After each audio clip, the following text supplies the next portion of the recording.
Welcome to the conversation part of the Upper Bowl podcast. We have a recurring guest to the podcast. He's a producer at 98.5 The Sports Hub in Boston for the Felger and Mazz show. Also does Patriots football, maybe some Bruins hockey, and maybe some Celtics basketball. He's one of our favorite hockey people we have on for the Northeast. I'd like to welcome back to the pod Kevin Maggiore, who's probably celebrating more harder than the USA win than me. How are we doing, Kevin? Did you get up at 8 in the morning? Did you go out, or did you just chilled it on the couch? I gotta ask.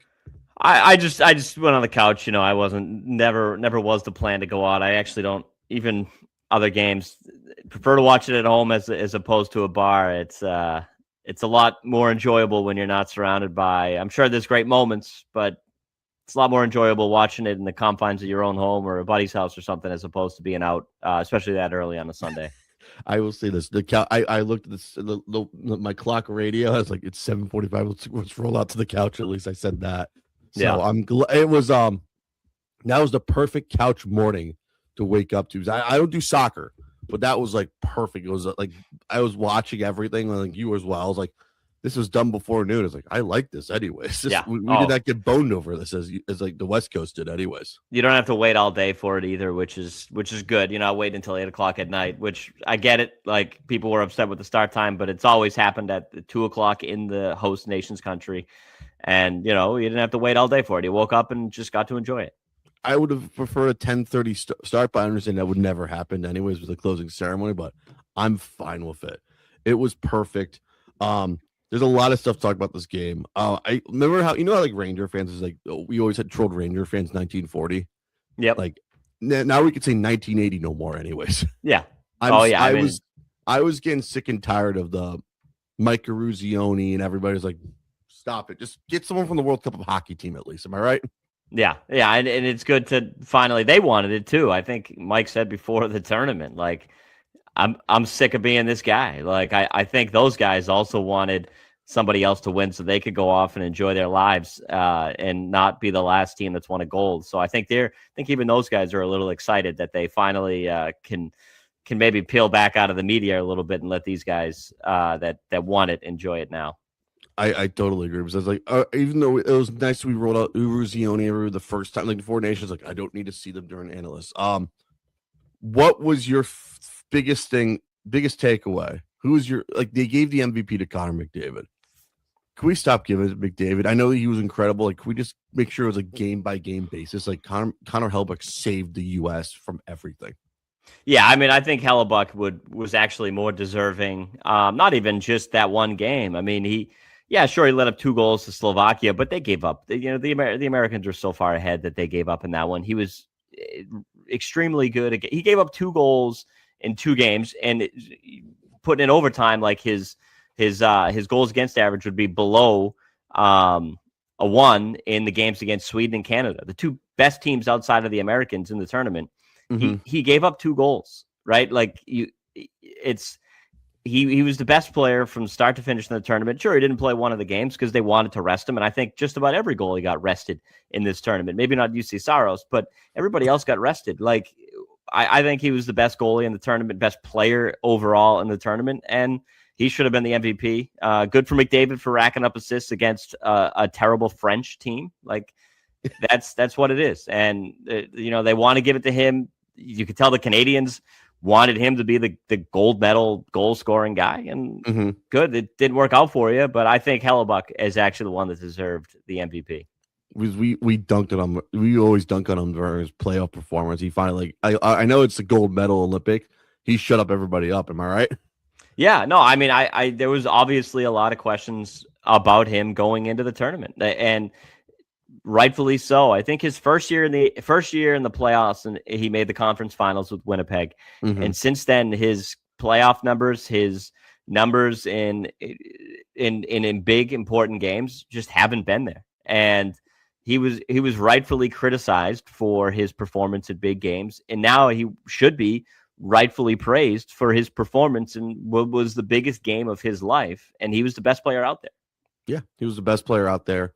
The team was, I will say this, the team. That's what people would say. I think they just played. Even though they got outplayed by Canada, the team stuck together, and it did not collapse like other USA teams in years past. It would have been a blowout anyways. I love how the fight, determination that they played in this game anyways. Yeah, I mean, they were on their heels for pretty much the last 40 minutes of the game, and they stuck with it. They could have been demoralized. They could have been, we're getting smoked out there, we're dead. Like, they just kept going, and they didn't give up. And when you have a guy back there that's doing what he's doing in net, it does give you a little bit more energy and desire to go out and win for him, and it's exactly what they did for him. Yeah, I will say this. That was more fun to watch. The only thing I got really pissed was when Jeremy Swayman was in net for that Denmark game. I was kind of surprised that he ended up being the goalie that got a game. It seemed like the practice the day before the tournament started for them that he was the third goalie and that Ottinger, was going to be the backup. And I was surprised that I think the way the season has gone, and Hellebuck had back surgery, so his numbers are, what they are because he was, and he's on one of the worst teams in the league now. But I think you can absolutely look statistically and say that Swayman, my thing with Swayman is there's a couple of outlier games. And I think when Swayman's been good this year, he's been one of the best goalies in the league. Mm-hmm. But I also don't think that it was a given that he was going to get the backup spot in that game. I didn't think he was going to be the goalie to get the game. So I was kind of surprised. And then he clearly earned himself a spot in the bleachers, the remaining games with that performance he had against Denmark. And, I don't think 4 years from now he's going to be the top option. No. Who do you think the top option will be? You think it would be Hellebuck still if he's still in the league, or do you think we're going to give it to Ottinger, you think? I'm not entirely sure on Hellebuck. I think Ottinger's going to be in the lead there, but, I see how he continues to do in Chicago. Spencer Knight was really good. There was obviously a lot of expectations around Knight. And then he had his whole OCD issue where he had to go into the player assistance program, which kind of set him back. Right. And I did not know that, by the way. I'm pretty sure he put out a piece. He was in the player assistance. That's why he missed the entire year. Right. And it was something about like excessive OCD. I believe I'm remembering that correctly. Don't entirely quote me on it, but he got back and he's, the trade last year, he's been great for Chicago. And I still think he's going to be one of the better goalies in the league. And I'm rooting for him to be because he's an American goalie and we need that, but also like to see him bounce back from the struggles that he had early in his career. And he's a Connecticut guy too. Anyways, that's he's a New Englander as well. Yes, he's a New Englander as well. So I root for that. Anyways, I want him to do well. I think you have your three goalies will be Ottinger. If Hellebuck's still playing well in 4 years from now, he'll be on the team possibly. And Ottinger and Spencer. I think that's a great three goalie head monster. Anyways, I think it's that rivals any Team USA goalie tandem of all time. Anyways. And goaltending was obviously going to be a strength of theirs. I know Binnington, I've lived it twice now where in the big moment, he's that guy. But, overall, the core of Hellebuck, Ottinger, Swayman compared to Binnington, Kemper, and Logan Thompson, just like I know that two of the Thompson might have been the backup when Vegas won, right? But so maybe they all have cups, but I know those guys have a lot of cups, but I think the overall talent as a goalie, I thought the Americans were far and away just deeper and better in that aspect. Where do you put we dunked on Bill Guerin, former Bruin, former Star, former USA hockey player legend. Where do you give Bill Guerin his flowers? Because I think we say he kind of told us F off, I'm building this team how I want to build it. Am I right? I mean, yeah, look, he was going to be, they lost that, it's a flip of a coin. He lost that game the other day, and there was going to be a lot of questions. They win that game, and he's going to look like the hero. I still don't love the idea of how they built entirely with, I still think you could have put, whether it was Robertson or whether it was Caulfield on that team as opposed to a guy like JT Miller, right? Like, I understand Trocheck, he's supposed to win the faceoffs, and he actually was not very good at winning the important faceoffs. So that didn't work out well. They got away with that. But when you have Brock Nelson, he did his spot well. I get Miller did good in his penalty killing role. You can, there are other guys that do kill penalties, just maybe not as much, where I think they sacrificed a little bit too much offense for the grit and toughness. The thing too, like the grit and toughness and all that, like, two of your grittiest and toughest players are also two of your best offensive players in the Tkachuk brothers. So that, I think he got away with it. They obviously won, but I still question the lack of overall offensive talent they brought. I probably would have taken Miller or Trocheck, one of the two, out in exchange for Robertson or Caulfield. And then maybe you're not winning 2 overtime games because maybe you have a little bit more offense out there. Yeah. And I know they had Clayton Keller as well and Kyle Connor too. Yep. I feel like those two were just Kyle Connor's Canadian. Never mind. Like Clayton Keller was on the team. Kyle Connor was the American scratch throughout the back half of the tournament. Yeah, it was like him and Keller, like the backhanded scratch. I was like, I mean, if we had like Cole Caulfield available on that back end as an extra skater, but pretty sick anyways. And I do think that the Canadians got themselves caught in the same. I don't think the Canadians are getting enough. Whether Doug Armstrong, Don Sweeney, I don't think they're getting enough pushback. Yeah, I don't think they're getting enough pushback for their roster building. I think it was awful, to be honest with you. I mean, I get that Tom Wilson was a guy that brought grit, and he's having a great year, and he threw the big hits. Yeah, I don't fully believe in Tom Wilson being an Olympian on a team like that. Oh. Brad Marchand, I know he wanted to be part of the Triple Gold Club. It's probably definitely not going to happen now. I thought Marchand looked slow, just out of place out there. And even Drew Doughty. Drew Doughty was on that team because he won a gold medal in 10 and 14, and he won 2 cups. I think he's one of the greatest defensemen of his generation. I think he's a future Hall of Famer. I think they had multiple choices, younger and better, over Drew Doughty, and they put Doughty on that roster because of what he did for those teams 15, 16 years ago.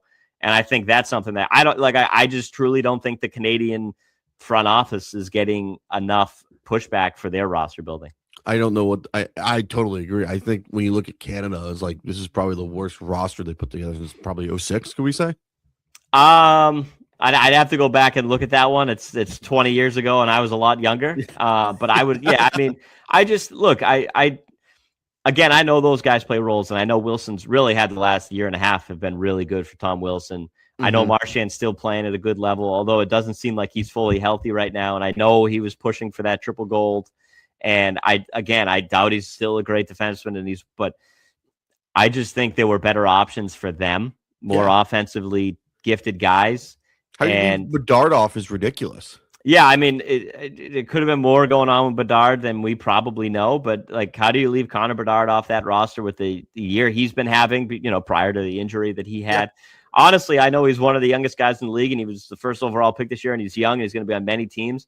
I don't get how Matthew Schaefer wasn't on that roster. Matthew Schaefer's been ridiculously good for Canada this year, for the Islanders this year. And I think he would have been, if you had him in that 7th role, that 7th defenseman spot, I think he would have been fine. I really think. I think there are a lot of questions about the roster building of Canada. So this is the back end for Canada back in 06. You had Jay Bouwmeester, Blake Wade Redden. You had Brian McCabe, Robin Regier, Chris Pronger, Adam Foote. Yeah. So I mean, you could probably get more out of a defensive core, and that's also another thing of it's the Canadians seem to always have all this offensive talent, and then you get into that defensive and goaltending side. Well, the goaltending, in 10 and 14, I actually give Miller was better than Luongo, but Luongo, I know he never won a cup, but he was a ridiculously good goalie. Carey Price, when healthy, was the best goalie on the planet in that time frame. I mean, won the Vezina, won an MVP. Carey Price was unbelievable in that mid 2010s run. They had the goaltending in those years, but it seems like the Americans always have the defensive goaltending advantage, and that showed this year, especially on Sunday. Definitely, and I think people have said that you always built from out within. You have a goalie, you have your defensive, and you're good. It's like Bruins hockey almost, Yeah. So I'll say this: have you ever seen a country bitch and moan more than the Canadians ever than this before? Not really. They look, it's their sport. They love it, and they're gonna say whatever they want. Look, you lost. I mean, we ran into a hot goal. McKinnon just wants to complain and say who was the better team. I think you can make the case that last year in the Four Nations final, the better team lost. I thought the Americans were better than them last year, and it's just how it happened. Especially in overtime, they had many chances, and the goalie, they ran into a hot goalie. Man, you lost. You had a wide open net, you missed it. I'm sure you're going to win gold at some point in your career. yeah, I mean, it's tough. Like, you're going to complain especially when it's a sport that is mostly associated with your country. You're going to be upset when you lose to whoever. They'd be saying the same stuff if they lost to Sweden, right? They'd be saying the same stuff if they lost to Finland the other day. Like, they'll find a way to complain about it. The 3-on-3 thing, like, you weren't complaining about it the other day when you won. Yes. Don't complain about it now. But we lost to them in 4-4. We didn't bitch and moan about it anyways. Exactly. 16 years ago it was 4-on-4. What's the difference? Like, they're just going to get defensive over their sport. I get it, and they're going to be upset. And all we can do is just move on from it. And hey, look, we won in 2026. You can't take that away from the Americans, right? You can't take away the fact they won in 1980. You can't take away the fact from the Canadians that they won in 2014 and 2010. Like it, and more on that. Like how it was in 2002. Like, yeah, you can't take that away. Like, it happened, you lost, and just complain about it all you want, but you still lost. Yeah, you take your L, go home, and find someone new to complain anyways. Yeah. Like Nathan McKinnon, bitch and moan if you lose in the first round anyway. That's when you're allowed to bitch and moan. Yeah. Oh, I mean, him especially, like, I really not painting himself in a good image here. Who do you think the better team was? And just look, dude. He pulled a Sidney Crosby, I'd like to say. Pull the Crosby. What was that? He bitching and moaning, like, whenever you lost to the Flyers, like, I don't like them anyways. And like, losing to USA, like, I don't like them anyways. Look, you're gonna complain. Like, I get it too. Like, that was probably one of the biggest games of his life, right? Like, yeah. I mean, he's won a cup. He knows what it's like, what it takes to win, and he wants more. But look, man, you had a bad game. Like, sometimes it doesn't work out in your favor. Sometimes the better team doesn't always win. Sometimes the better player wins, and that was Hellebuck the other day. He's better than you, man. Like, yeah, I mean, I get it. They're complaining.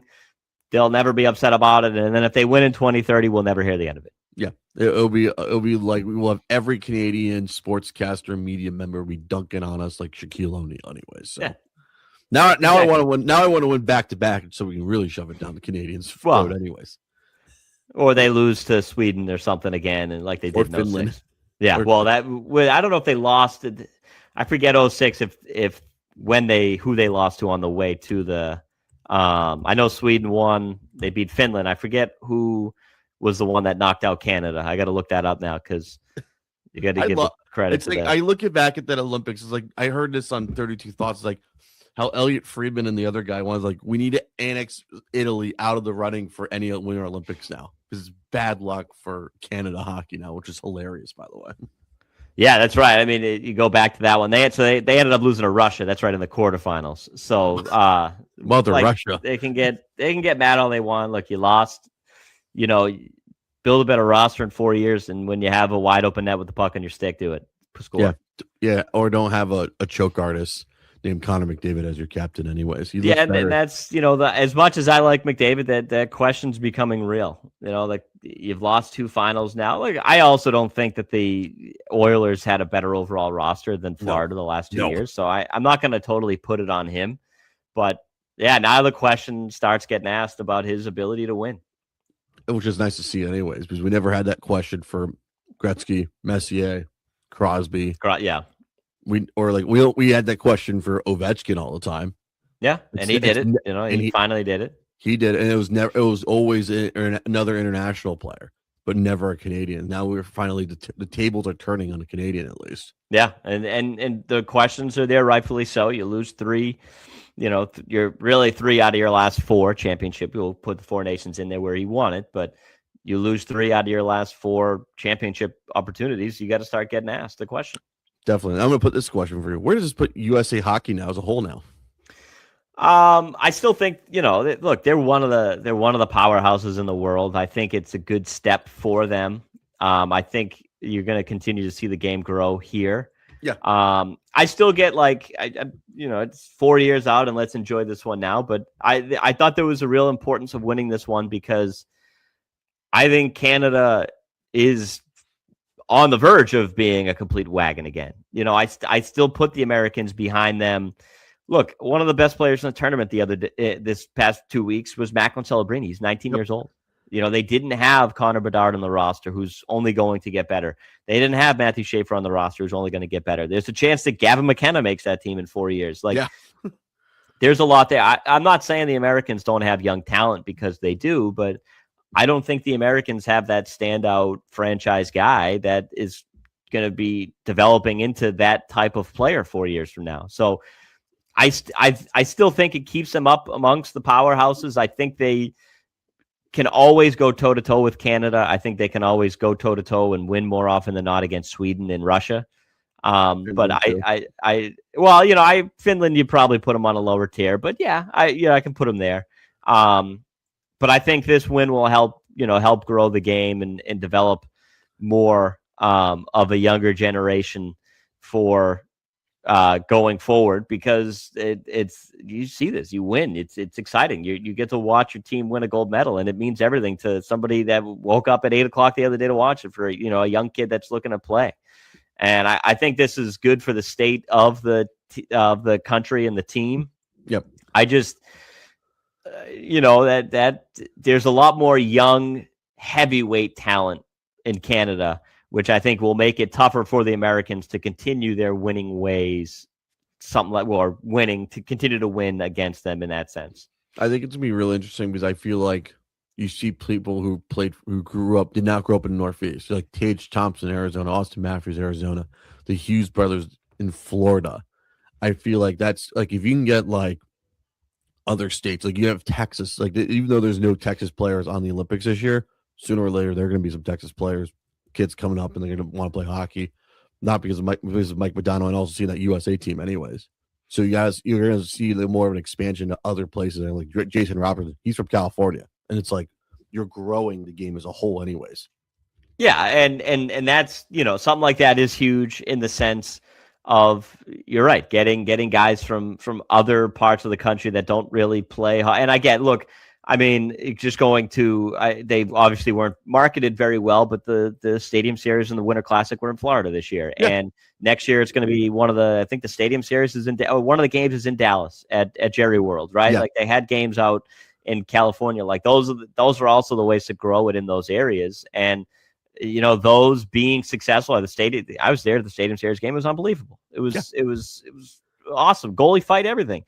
Building something like that, and then having a gold medal be won, on top of the Four Nations last year, like, it should help grow in those areas of not normal hockey hotbeds to maybe get a kid into the game to enjoy playing it. Which is awesome. You take one kid less from hitting up the pads of football and playing the hockey. It'd be awesome anyway. Especially in Florida, Texas. Like, come on, that'd be awesome. And that's, this is something that helps grow the game like it did 46 years ago when those guys pulled off the upset at Lake Placid. Also almost 30 something years ago, 96 World Cup anyways. People forget that. Yeah. Yep. Yeah. And that's also that coming back 2 years from now, right? Building on the Four Nations and getting the World Cup back will also help with a good American performance. It helps grow there as well. Yeah, definitely. All right. I got to ask you this. USA development's on a heater. Let's say that. What will be the biggest storyline you'll see coming up in next year's Winter Olympics? Will it be Team Russia coming back, you think? Yeah, I think once the Russians finally get back, I think they'll be back in the World Cup. I think whoever runs that tournament is going to say, listen, these guys are coming back. Like, yeah. I personally think they're a very good team. It's a loaded team. I don't think they have the ability to go through. Like, I don't think a Russian team has the ability. Let's say they have to get through Sweden, USA, Canada to win a gold. I don't think they have the ability to do that. I don't think they're good enough to do that. But they're one of the better teams. They can knock those teams out. I just don't think they've never proven to me when NHL players are there, they've never proven that they can win. Right? I don't think they've won with NHL players there. They won with KHL players in 2018. Yeah, they've won when NHL players aren't there. When NHL players are there, they're not winning, because I think the overall talent of the other nations is just better than theirs. I still think they're a great team. I still put them in the top four. I think the top four are really Canada, USA, Russia, and Sweden. the big five, you include Finland, but I Yeah. I think the storyline of getting them back will be important because, look, they're going to be a primarily NHL roster. They have some of the best players in the world. Yeah, I mean, 4 years from now, Kucherov's probably not going to be Kucherov, what he is now. And Ovechkin's probably not going to be playing. No. But they're still going to have coaching the team at least, or GM in the team. There'll be some involvement, right? But overall, they still have a really good team, and I think that'll be the big storyline coming back. I think especially 2 years from now with the World Cup, they're going to be back. I cannot wait for the World Cup. That's like the World Cup of soccer is fun. World Cup of hockey is my favorite thing of all time, by the way. It'll be interesting to see what they do team wise. I think there'll be. I would assume there'll be 8 teams. If they're going to do it the way they kind of did it last time, where it's the 4 that were in last year, Russia, Czechia, and then you find out the other 2. You find a way to figure out the other 2. I know. I'm trying to figure that out. Which will. I mean, Team North America was kind of cool, anyways. When you look at it, yeah, those. I mean, I miss Team North America, but if you want to base it off of how this most recent Olympics did, Slovakia gets the 7th team, yep, and probably Germany or Switzerland. Switzerland gets the 8th team. Like, I think that's a pretty solid tournament. That'd be awesome. Anyways, even though Germany's gonna be out with Leon Draisaitl, it's gonna be chilling anyways, but be gone anyways. All right. Before we get to the NHL talk, how much fun was the winter class? Not the winter class, the Stadium Series in Tampa Bay, Florida, by the way. Well, I mean, the loss was not fun. Don't blow a 4-goal lead is my one thing, but it was the officiating was not great. The officiating was downright embarrassing, to be honest with you. I think the overtime situation was bad. That's where I gave up. And I got the hell. I said, you guys can meet me down at the bottom of the stairs. I'm not watching this anymore. Yep. Overall, though, the experience was great. I hated that it was so cold, but I had been to an outdoor game in a baseball stadium, and I didn't love it. I went to an outdoor game in a football stadium, and I loved it. You could see everything. There were certain times where I couldn't tell which player had the puck, or which player it was, on the ice. The Bruins have a lot of guys. Their number ends in 1. Yep. I couldn't decipher which one was 61 or 71 or 81 or 51. I understand. But I never not saw the puck. I never not saw what was going on. The experience was great. The game was great. The goalie fight, everything was pretty awesome. And it was absolutely a great, enjoyable environment. Thank you. My statement. I've been saying this forever. A football stadium with an outdoor game is better than a baseball stadium. I will take it works for now. It's so much better. You're not getting porked with some weird angle. Yep. You may be far away, but you're still going to see everything. Football stadiums are so much better for the outdoor experience. Do you like how it's going to Jerry World and also in Utah for the Winter Classic? I love Utah. The backdrop is ridiculously awesome with the mountains. Tahoe a few years ago was. I'd love for them to go back to Tahoe, find a way to get, removable stands or whatever, but put those stands out there and get 15, 20,000 people out there. The Tahoe backdrop was awesome. Utah will be as well. Jerry World is whatever. It's going to get 100,000 people in there. I think it'll be a fun thing to watch, but I still, the Utah one to me is really awesome. Really, really cool. I feel the Utah one would be more fun to go to, honestly. It would probably, you're going to freeze, but just the backdrop. When you do outdoor hockey, you want the backdrop. You want the that's what you want to see. And I think having the mountains in the background and all that, it's going to be pretty sweet. Where do you think after they announce the outdoor game and also the Stadium Series, where do you want to see it go next? Anyways, I mean, I think we need to be creative. We just need to do it on beach, Well, so you could do something like that, or like I said, maybe go back to Tahoe and put 25, 30,000 seats out there. They've never been to Denver. I think could Mile High be tough, for the guys. They did Coors Field once, anyways. Yeah, I mean, I'm going football stadiums, right? Yes. So they did Coors, but doing Mile High Stadium, or what is it, Empower Stadium now? We call it Mile. I still call it Mile. I still call it Mile High. I think Rose Bowl would be a good one. Rose Bowl, you got to do. I think you got to do. This is one that would be kind of cool, but I don't know if it'll work. Even Penn State, people want that. Yeah, absolutely. They had a good for the college game, they had a good draw. So That, something like that. Yeah, I mean, I the college football stadiums, they did the big house. You could go back to the big house. The college football stadiums are massive. Like you can get so much in there. Just would it work at BC, you think, or would it work at BC or no? They could do it. They could definitely do it at Alumni. There's definitely enough seats there. I think doing a Bruins game there would be great, and then following up. I know they did them at Fenway, BCBU. Yeah.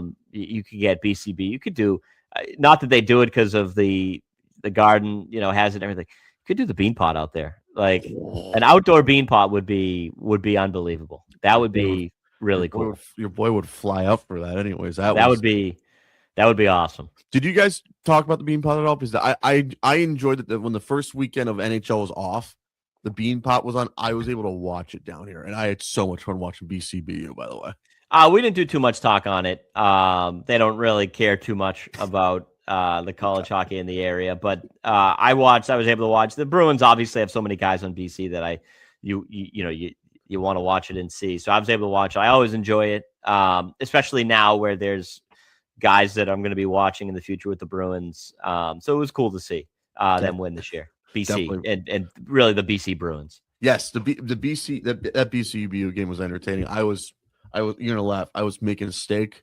That was I was trying to find hockey. I was like, oh, I don't want to watch college. I want to watch BCBU. People were asking me like, why are you tweeting BCBU? Like bean pot. There's hockey on. I was like, no one got it down here at least. So power of the Northeast, anyways. All right. Well, yeah. Definitely. Now Matt Kachuk wants to get UM to get up, University of Miami to get hockey, which will be kind of cool, anyways. So, I think Oklahoma State's about to become. They're going to try to become. So it's getting the other areas. That'll be if you get Miami, Florida, one of the North Carolina schools. I know Florida State has a club sport. If you get, it'll be so much fun, anyways. Yeah. So, be perfect. All right, NHL. Let's start the Blitz, anyways. It's they start back on Wednesday night or Thursday night, depending on your local listings. Trade deadline is next week. What's your biggest storyline you're going to say? I mean, to me, it's going to be like the blitz of it, right? Like, yeah, you get 8 or 9 days. A lot of teams only play like 3 or 4 games before the deadline happens. Mm-hmm. So, and also the big storyline to me is going to be Florida and Toronto. Yes. Are they going to be selling? Florida now has that suspicious top 10 protected pick. Which I didn't know about, by the way. Nobody knew about until a few weeks ago when it became a reality that they might miss the playoffs. Toronto as well. The Bruins have their pick, top 5 protected. There we go. So was Toronto tank and try to get that top 5 pick? I believe in rigged lotteries, so I do believe that if Toronto ends in the bottom 10 of the league, they are going to get a top 10 pick, and the Bruins are going to lose that pick, top 5 pick, excuse me.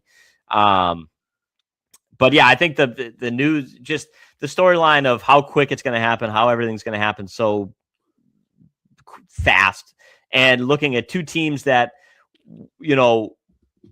one obviously won the cup and the other one was 1 game away from making the conference final last year. Yep. That could be sellers of Florida and Toronto. I'm with you on that. I've kind of said this before the season. I think Florida will be very big time question marks because of the Barkov knee injury during training camp.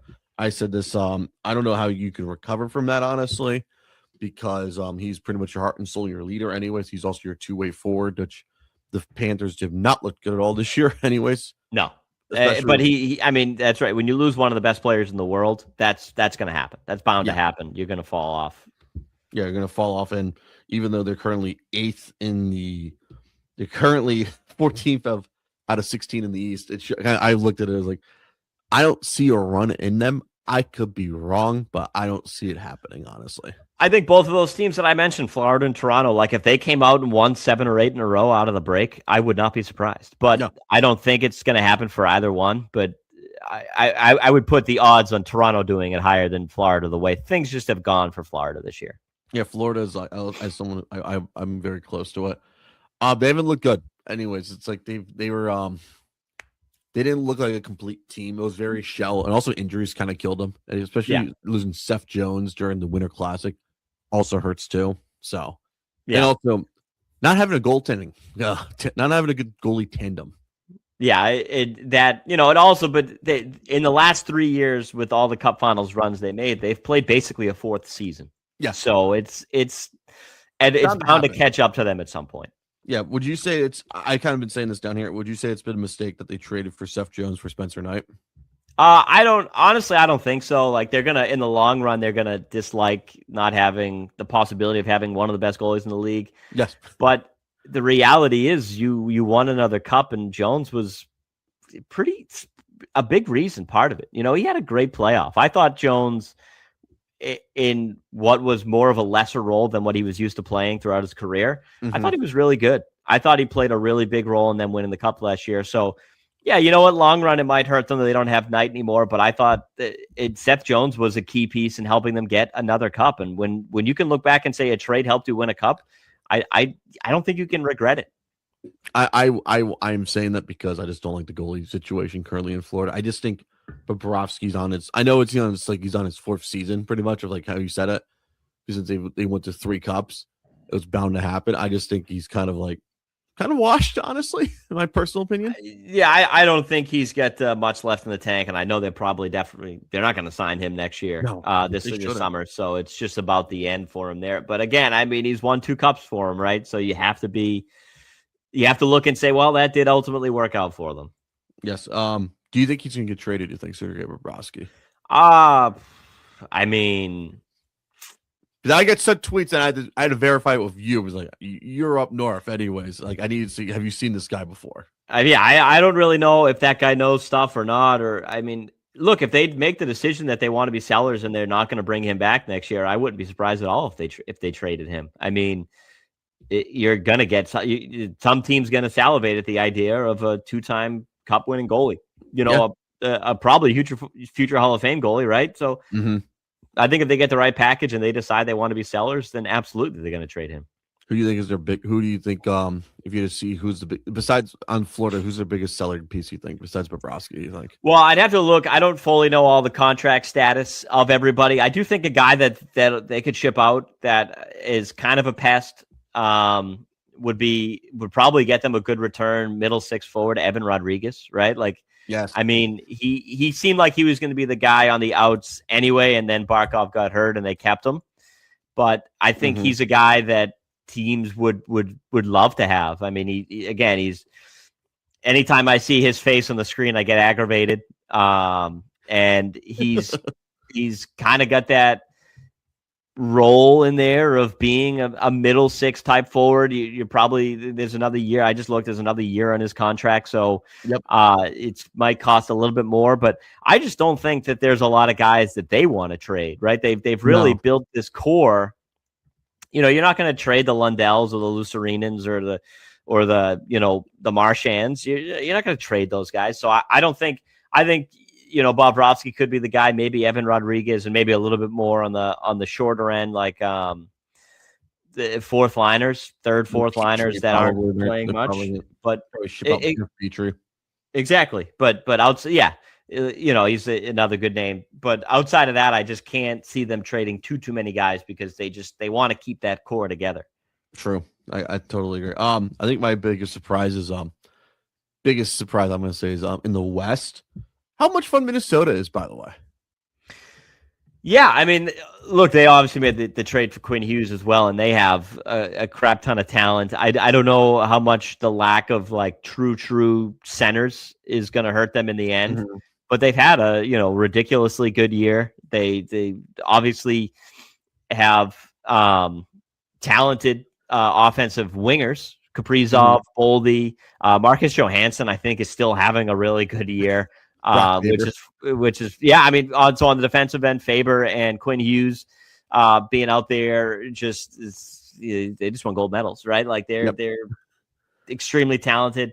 I don't know how much the lack of I like Joel Eriksson-Ek, but I don't think he's a first line center to lead a team to a cup type of guy. So I just don't know how much they have in the tank when it comes to being that deep and that important of a position.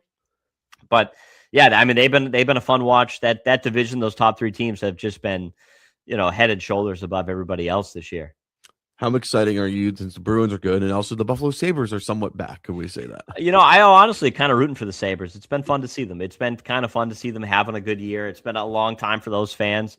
I personally, having kind of rooting for them, don't want to see that 3-week break to slow them down. Like I hope that break didn't slow them down.